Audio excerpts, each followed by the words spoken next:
बिस्मिल्लाहिर्रहमानिर्रहीम। पाकिस्तान और दुनिया भर में देखने वालों को अस्सलाम वालेकुम। मेरा नाम है मोहम्मद आसिफ। नाज़रीन, ये तस्वीर आप देख लें, ये है एसएचओ खतून, और कहा यह जा रहा है कि ये डाकू निकली है, इसे गिरफ्तार किया गया है, इससे बरामद क्या हुआ, इसने डकैती कौन सी की और किन डाकुओं की ये दोस्त या हिस्सादार निकली है, सब कुछ आपको बताएंगे। मेरे साथ सैयद फरकान शाह साहब मौजूद हैं। शाह जी, अस्सलाम वालेकुम। जी वालेकुम अस्सलाम। शाह जी, खतून एसएचओ, और ये भी कहा जा रहा है कि पहली खतून एसएचओ नहीं, डाकू निकली है। पहली नहीं, अकेली खतून एसएचओ। इस वक्त पूरे लाहौर में एक ही एसएचओ थी जिसका नाम है सनिया। सनिया। हाँ जी। यार, कहीं पे इसको फसाया फसाया तो नहीं जा रहा? भाई, मैं तो वो बात करूंगा जो एफआईआर बोल रही है। किसके हटके मुझे कोई सीना गजर चलाना चाहिए? आप मशवरा दें। आप डीआईजी फैसल कामरान साहब ने भी इस पे इंटरव्यू दिया है। हाँ जी, उन्होंने भी कहा है कि इसकी इन्वॉल्वमेंट साबित हुई है। हुआ कुछ ऐसे है कि कान्हा के इलाके में एक घर है। मेरा उन मुद्दइयों से रेगुलर मैं राब्ते में हूँ। ये एक आधे दिन में मेरा प्रोग्राम लगेगा, आपको मजीद हकायक से आगाह करूँगा आप ही के चैनल पे। तो वहाँ पे कुछ 7-8 बंदे डकैती करने आते हैं। उनका एक लड़का आगे से मज़ाहमत शुरू कर देता है, उसको फायर मारते हैं उनके। ये एफआईए के एहलकार बताते हैं और घर में दाखिल होते हैं, इस तरह की कोई बात, ये बात ठीक है? वो फिर अगर आप एफआईए का नाम लेंगे तो फिर जो इन्होंने नाम बताया, मैं वो कहूँगा ये हसास इदारे का अपने आप को मतलब इतना बड़ा इन्होंने प्लान किया। हसास इदारे के अफसरान बन के उनके घर में घुसे, पूरे घर की तलाशी ली, वहाँ से आईफोन चोरी किए, कैश चोरी किया, बाकी चीज़ें चोरी की। उसके बाद एक थाना कान्हा के बिल्कुल साथ सोसाइटी है, शालीमार सोसाइटी, वहाँ पे ये मोहतरमा सनिया ने, अभी सुना है कि ताज़ी शिफ्ट हुई है। एक मुबैना इतला के मुताबिक ये पहले शादरा में रहती थी। अच्छा। ठीक है, मुबैना इतला गलत भी हो सकती है। ये वहाँ पे रहती थी। ये लोग इसके घर में गए हैं, किस रेफरेंस से गए हैं, क्या गए हैं, वो हमें डिटेल मैं समझता हूँ कि नहीं बतानी चाहिए ना। बिलो दी बेल्ट किसी के बारे में भी मैं कोई बात नहीं करना चाहता। मेरा आपको, हमें फैमिलियां देखती हैं, ठीक है, लोग घरों में बैठ के देखते हैं, तो हमें वो बात करनी चाहिए कि जो फैमिली हमें सारी इकट्ठी बैठ के, बाप बेटी माँ बहन सब देख सके।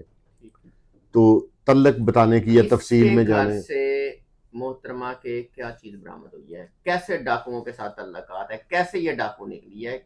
ये डाकू इसके घर गए हैं। एक फिल्म होती थी शोले, उसमें आपने देखा था कि डाकू उसके मुख्तलिफ गैंग्स वारदात करते थे तो आके गब्बर सिंह के पैरों में पैसे रखते थे, उसकी मौजूदगी में हिस्से होते थे। इसका रोल इस वक्त आप फूलन देवी कह लें। ये एफआईए के, सॉरी, ये एफआईआर के मुताबिक मुताबिक बात कर रहा हूँ कि जो एफआईआर में लिखा हुआ है, मैं कहते हैं तो मैं भी आपको पढ़ के बता देता हूँ। नहीं, आप बताएं। एफआईआर के मुताबिक वो इसके घर गए हैं, इसके घर में बैठ के उन्होंने चाय शाय पी है, वहां पे हिस्से हुए हैं बकौल डाकू के, बकौल एफआईआर के इसको पिस्तौल पसंद आ गया। अच्छा। इसने उनसे ले लिया और इसने काले बैग में रख लिया। ये वाकया 2-3 पहले महीने का 2025 के। अब वो डाकू पकड़े गए हैं। 5, हाँ जी, 5 रोजा रिमांड पे वो थाना कान्हा की इन्वेस्टिगेशन, जिसकी मदीयत में 13-20-65 की एफआईआर दर्ज हुई है सनिया पे।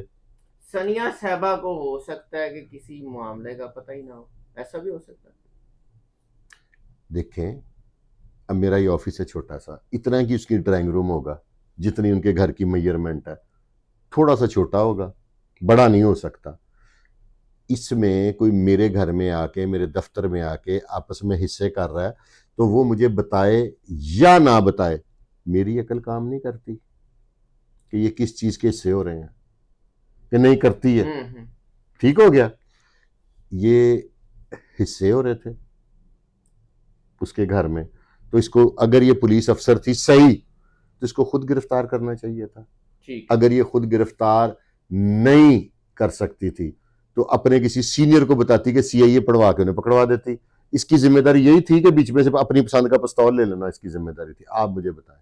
शाह जी, आप दुरुस्त कह रहे हैं। नाजरीन, ये जो डीआईजी ऑपरेशन है फैसल कामरान साहब, उन्होंने भी इस बात की तस्दीक की है, इस बात के बारे में बताया है कि इससे कनेक्टेड मामलात उनको नजर आए हैं और उसके बाद उन्होंने इसके घर पे रेड किया और वो पिस्टल बरामद किया है।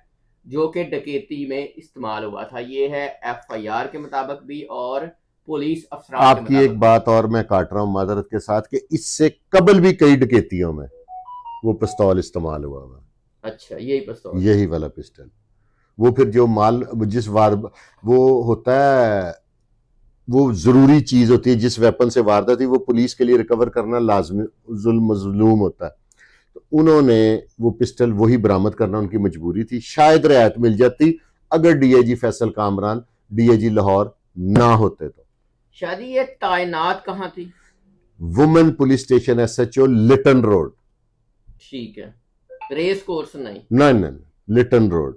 मैं सारी बातें मुसद्दका करूंगा, जिस आए अगर कोई बात मेरी गलत है तो आप कमेंट बॉक्स में बताएं। ये लोग पहली बार इस तरह इसकी खबर मीडिया के सामने आई है या इससे पहले भी कोई लोग इससे इनको पहले जानते हैं? ये लिटन रोड में लगी हुई थी, जब एक यूनिवर्सिटी की तालबा के साथ ज्यादती हुई थी तो इन्होंने उसके साथ कोई ऐसा कोई मिसबिहेव टाइप किया था कि वो चीखें मारती इनके कमरे से बाहर भागी थी।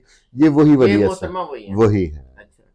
तो अब बीइंग ए पुलिस अफसर, ये हमने तो इंडिया की फिल्मों में ये देखा है कि सॉरी पापा मैं कानून के हाथों मजबूर हूं।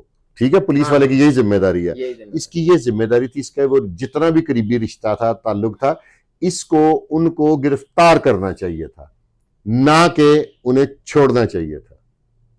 अभी आपको क्या लगता है कि कहानी किस तरफ जाएगी? डीआईजी साहब का भी मौकफ आ गया और इससे पिस्टल भी बरामद हो गया, अभी तक इसका मौकफ सामने नहीं आ सका।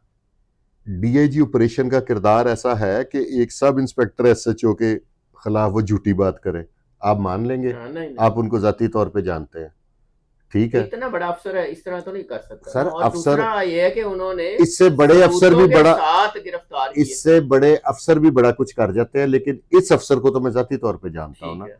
सवाल ही पैदा नहीं होता। और मैंने अब तक आपसे जो भी बात की है वो मुताबिक एफआईआर की है। और इनमें जो एक मेऊ लड़का है ना, वो राशिद शायद उसका नाम है कि क्या नाम है, वो बड़ा रिकॉर्ड याफ्ता है। और 2015 से पहले अगर आप कसूर जेल चले जाएं, कोट लखपत जेल चले जाएं, या इन थानों का मैं आपको नाम बताऊंगा उधर चले जाएं, तो उसका रिकॉर्ड पुलिस से गिना नहीं जाएगा। ये 392 जो का। बंदे 7 डाकू पकड़े गए हैं डकैती का जिन पे इल्जाम है, ये सारे इस मोहतरमा के पहले से जानने वाले थे? आप मेरे जानने वाले हैं पुराने, इसीलिए मैं आया। तो बगैर जाने किसी के घर में कोई घुस सकता है, बिल्कुल ठीक है। बैठ के चाय बनवा सकता है? ठीक है।